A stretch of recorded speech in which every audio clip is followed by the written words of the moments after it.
In this video, I'm going to show you some tips on how to load the Enterprise feeder. The first thing I always recommend is setting your back guide first. So in this case, we're going to set up to run number 10 envelopes.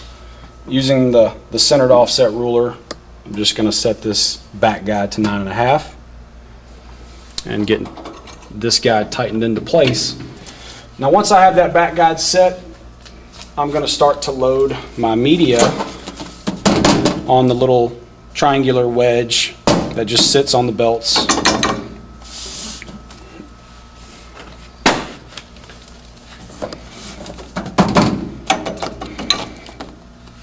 And once I have my media loaded, I want to start to load it right here behind the little ruler.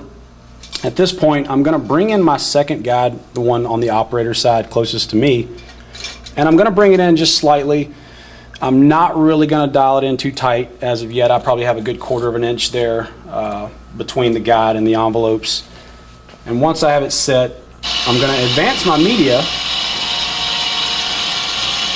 And you'll see it cascade. That's exactly what we want it to do. Get it to the printer. Then we're going to refine this operator side guide. Bump my media against that back guide. And just be as precise as possible. We don't want it to be too tight, constricting the envelopes as they enter the machine. And for the most part, that's it. You can then just continuously keep feeding more envelopes as the machine runs.